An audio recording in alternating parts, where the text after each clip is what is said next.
So I recently saw a lot of negativity around England qualifying for the second round of the Euros. So I felt compelled to make a short video on it, just analysing statistically our chances of going far into the tournament. As I say, I'm doing this statistically, I'm just looking at facts and statistics of previous tournaments. I'm not going to assess each team's players, systems and how we could play against them and that sort of stuff. I'm just going on facts just to try and help raise some optimism. Some facts you might not have heard of. If you're not really a statistics kind of person, you're not going to enjoy this video. If you are, then stick around.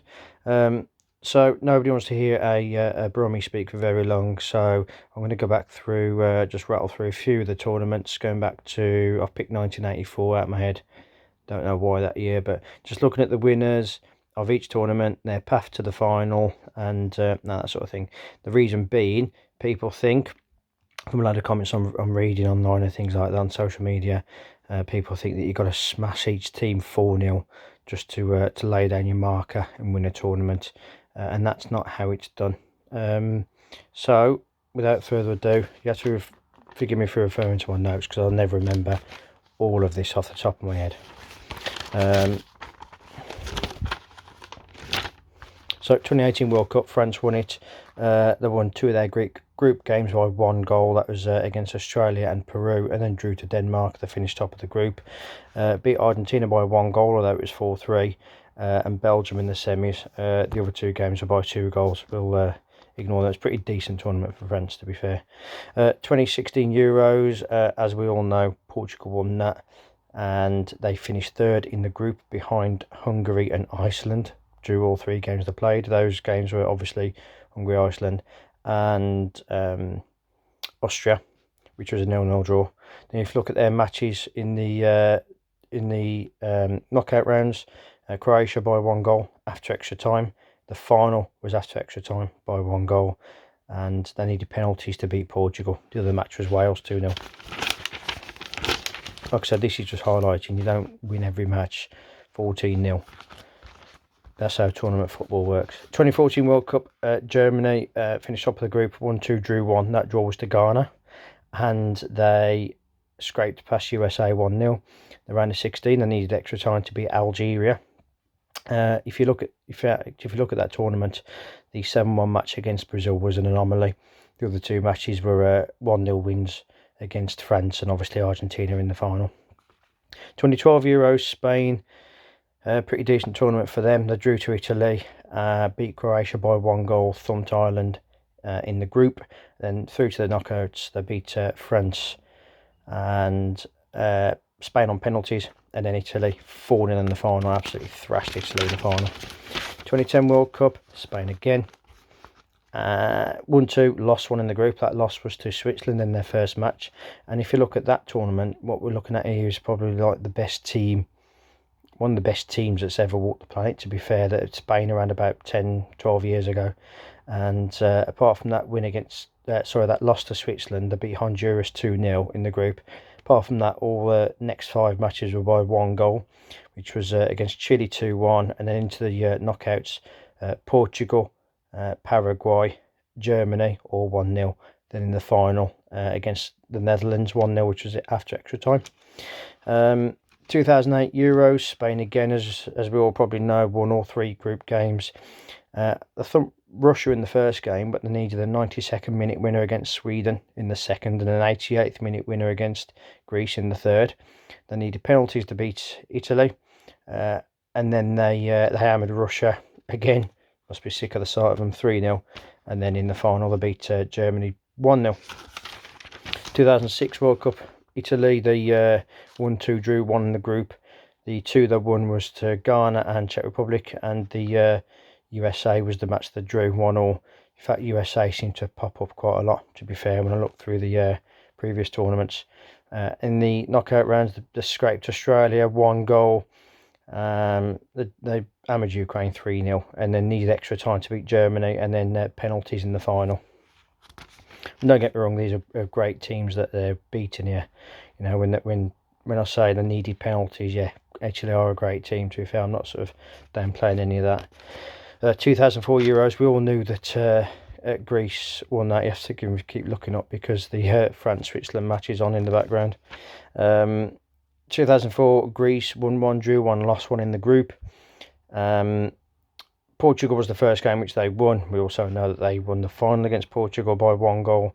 They drew to Spain and they lost to Russia. Finished second in the group. Beat France by 1 goal. Beat Czech Republic by a golden goal, 1 goal. And the final by 1 goal. So just looking through that quickly, I think all their wins were by 1 goal, weren't they? 2002, which was Brazil, won all 3 of their group games. Turkey, China and Costa Rica, although Costa Rica scored twice against them. Beat Belgium, England. So Belgium 2-0. England was the only team to score against them in the knockout, 2-1. Brazil, Turkey was 1-0 to Brazil, and then final was 2-0. So close-ish games, I suppose. And we all know about Ronaldinho's lucky goal. 2000 Euros, France won that. Lost 1 in the group, 1-2. The loss was to the Netherlands, 3-2. But they beat Denmark and Czech Republic. Again, Czech Republic by 1 goal. In the quarterfinal, Spain by 1 goal. Semi-final, Portugal by 1 goal, which was a golden goal. And in the final, they beat Italy by a golden goal. Trezeguet, I think, from memory. 98 World Cup. France won that. Won all 3 of the group games against Saudi Arabia, South Africa and Denmark. Denmark was by 1 goal. Next round, Paraguay was actually after extra time by 1 goal. And then he did penalties to beat Italy in the quarters. Beat Croatia by 1 goal in the semis. If I remember right, Croatia were winning 1-0. They needed Lilian Thuram, the right back, to score twice, his first ever goals from France, if I remember, to salvage that one. And then Brazil 3-0 in the final, although Brazil was had all that situation around Ronaldo at the start, will he only play, that sort of thing. Disrupted their rhythm a little bit. 96 Euros was Germany. Drew 1 in the group, won the other 2. The draw was to Italy, goalless, and they beat Czech Republic and Russia in the group. Quarterfinals, Croatia by 1 goal. Drew to England, needed penalties to win, and then Czech Republic by 2-1, golden goal in the final. Again, a lot of sort of penalties or 1 goal wins there. 94 World Cup, Brazil won that. Drew 1 in the group, that was to Sweden. The 2 that won was to Russia and Cameroon. Next round, they drew to USA. Sorry, they didn't draw. They beat USA 1-0. Again, USA cropping up again. 1 goal against the Netherlands, 3-2. 1 goal against Sweden in the semis, 1-0. And then penalties. Won 3-2 on penalties in the final after a 0-0 draw. I think that was the Roberto Baggio miss, wasn't it, in the shootout. 92 Euros, we all know won that. Denmark, after they didn't even qualify. 1-1, drew 1, lost 1 in the group. Finished second in the group. They beat France, drew to England, lost to Sweden. The win and the loss were both by 1 goal. Netherlands, they drew to 2-2 in the semis and won on penalties, and then beat Denmark in the... No, they didn't beat Denmark. They are Denmark. They beat Germany in the final, 2-0. 90 World Cup, West Germany won that. Drew 1 in the group, won the other 2. The draw was to Colombia. The wins were against the powerhouses of the United Arab Emirates and Yugoslavia. Round of 16, won by 1 goal against the Netherlands. Quarterfinal, won by 1 goal against Czechoslovakia. Semis, 1-1 draw with England. They won 4-3 on penalties. And in the final, they beat Argentina 1-0. So again, lots of 1 goals there. All there, apart from the penalties. There are all the 3 knockout games are all by 1 goal. 1988 Euros, you might remember Van Basten in the final. So, you know, Netherlands won that tournament. They lost 1-2. Their loss was to Soviet Union in the group. Beat England, beat Republic of Ireland, which they needed a late goal for. West Germany in the Netherlands in the semi-final. Again, 2 late goals. Netherlands needed against West Germany, and then in the final they got revenge on Soviet Union, beating them 2-0. That Van Basten volley. 86 World Cup, Argentina won that. Drew 1 in the group, that was to Italy. Their wins were to Bulgaria and South Korea. And then when you look at the knockouts, again, a few wins by 1 goal against Uruguay 1-0, England 2-1. We all know about them 2 goals. Belgium 2-0 in the semis, and then in the final 3-2 against West Germany. I think Germany were 2-0 down, and then came back to 2-2 if I remember right, and then Argentina scored again. 1984 Euros, France won all three of their group games, finished top against Denmark, Belgium and Yugoslavia, although Denmark and Yugoslavia were both by 1 goal. They beat Portugal after extra time in the semis 3-2. Portugal were winning 2-1 at one point, and in the final they beat Spain. They beat Spain 2-0. France did score a 90th minute second goal while Spain were on the attack. So, and that's going back to theirs. And then what I also did then was I looked at the world rankings. So I looked at the FIFA world rankings and the ELU world rankings, which are a little bit more accurate than the FIFA world rankings. In fact, FIFA adopted some of the ELU ways of doing things for their rankings in recent years. Looking at our potential, so looking at Germany first, don't look past them. So Germany are 12th in FIFA, 10th in ELU. Denmark, potential opponent, 10th in FIFA, 11th in ELU. Netherlands have gone, Wales have gone. So I did this before I even knew we were playing Germany, so that's why they're in there. Sweden 18th and 16th, Ukraine 24th, 25th, Czech Republic, quite a big difference actually, 40th in the FIFA rankings and 21st in the ELU rankings. So those are sort of where the countries lie who we could play. Look at the form of the last 6 games. Again, reason for optimism, and it shows you how indifferent Germany have been. So they've won 2, drew 2, lost 2. The 2 they've won were to Latvia and Portugal. The 2 they've lost were to Macedonia and France, and the 2 they've drew was to Denmark and Hungary. Our last 6, won 5, drew 1. We all know that draws to Scotland. Probably all know as well that the other 5 were all by 1 goal, either 1-0 against it was 1-0 against Czech Republic, Romania, Austria and Croatia, and the other game was Poland, which was 2-1. 1 goal conceded in all 6. Head to head, I thought Germany would have been well ahead, but they're not. It's actually 13 wins each with 6 draws, and that's Germany and West Germany combined. In all major tournaments against Germany, for us, the record is 1-2, drew 3 and lost 2. Although officially they're 3 draws, but 2 of those Germany then beat us on penalties. But obviously, statistically, it goes down as a draw because it's settled on penalties. Last match against them was in November 17, which is a friendly, which is 0-0 at Wembley. In the Euros, we've played 2, won 1, drew 1. As I said, that draw goes down statistically as a draw, but it was penalties. And we beat them in Euro 2000 1-0 when Germany were the reigning European champions. Although that was during that year's European Championship, so it was only for a few more weeks that they were Euro champions, but reason to be optimistic. The other match, which was the draw, was in Euro 96, which was the penalties one, which you probably already know. Have I got anything else on here? No.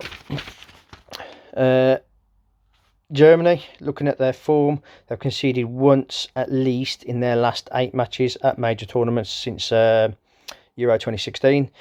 Only once have they had a longer run without a tournament clean sheet in their history, which is in their first ever 9 World Cup matches between 1934 and 1954. So we could give them a joint unwanted record there, really, hopefully.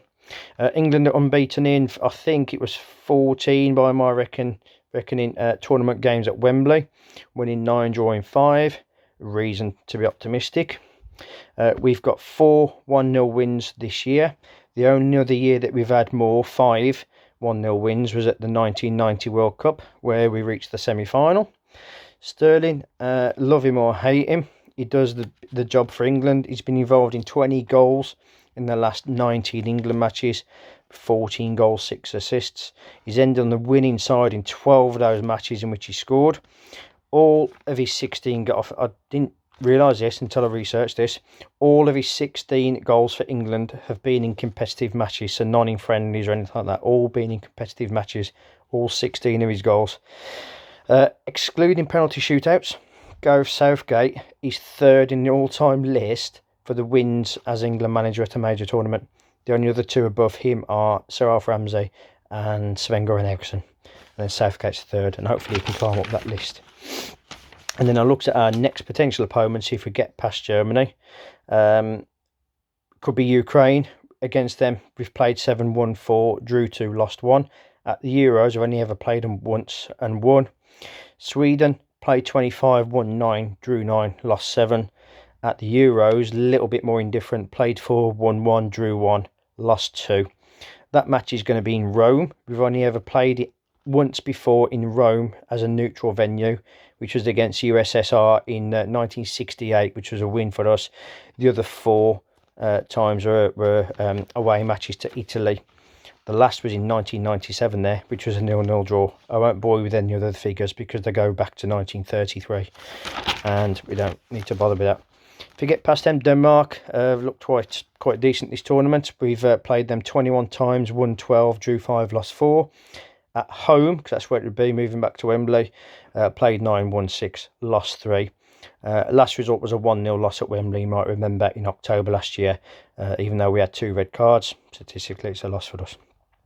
The last time I played them in the major tournament was, I remember watching the match actually, in 2002 World Cup in Niigata, where we won 3-0. I think Ferdinand scored a header, if I remember right. I can't remember the other scorers, might be an own goal from Sorensen.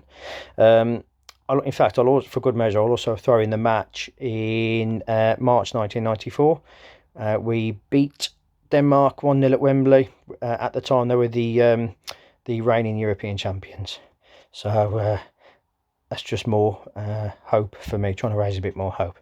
Yes, obviously, I know a lot's changed since 1994. Another potential opponent, Czechia, Czech Republic, whatever you want to call them. Played 5, won 3, drew 1, lost 1. Head-to-head, where at home we haven't lost to them. Played 4, won 3, drew 1. Most recent was obviously last week, which was a 1-0 win. The only time we've ever lost to them was in October 19, which was 2-1, which is our only loss in Euro 2020 qualifying. Previous time at home was, you might remember, 5-0 win, which was in March 2019. If you combine the stats with Czechoslovakia, pre-1992, played 7, won 10, drew 4, lost 3. And that's it. That would take us up to, I think it was the semi-final. I think there's a lot of reasons in there to be optimistic. And like I said, tournaments aren't won by smashing teams. Tournaments aren't won by smashing teams every single match. A lot of matches you might be surprised to hear, if you look through the previous results of previous tournaments, are all by 1 goal or so. So I'm not going to sort of criticise Southgate for only winning matches 1-0. The point of these, you've got to win the matches. Doesn't matter whether it's by 1 or 20. You've got to win matches, and that's what we've done. Well, 2 times out of 3. So, like I said, I put this together before I knew we was playing Germany. My optimism hasn't changed. So all we've got to do now is get behind the boys, and just be confident that they can do it, and just be hopeful. So good luck to England. Good luck to anybody watching this from any other countries, and good luck to your countries, but even better luck to ours. And yes, all have a good summer.